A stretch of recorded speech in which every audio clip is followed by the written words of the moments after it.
Gosh, wow, this audience is truly amazing.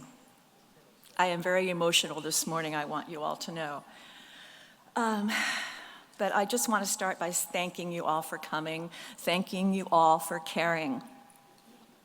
And I can tell by the look on your faces that you're interested in our stories and you want to help us identify the crazed, deranged, psychotic maniac who degraded, humiliated, controlled, manipulated, and dominated so many victims during his 10-year crime spree. This monster raped 50 women, and he murdered 12 others. My name is Jane Carson Sandler, and I was victim number 5.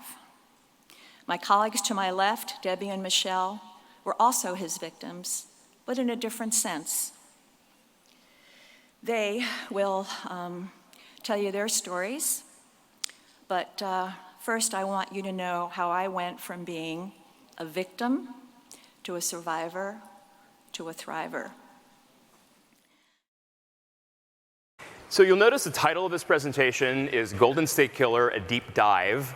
And that's because it was originally conceived as a slideshow of the various clues and strategies that we felt were the best avenues to solving this case. But since then, there was a development that's rendered that unnecessary.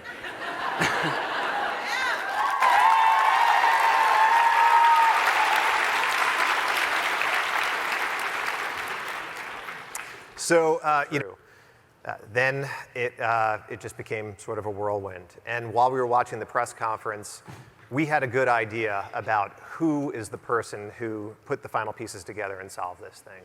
And we'd like to bring him out here right now. We talk about, the thing that I always talk about with true crime is that there are so many supervillains. We've got Manson and Bundy and all these supervillains, but we have so few superheroes. And I want that to stop now. It stops today. And bring out Paul Holes.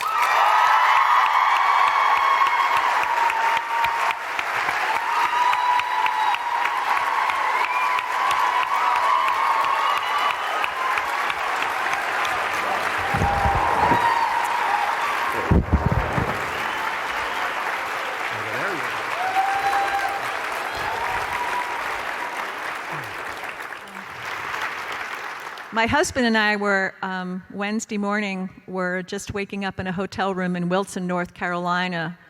And I turned on my cell phone, and there was a message there from Larry Crompton, who is a retired detective that lives in Oregon.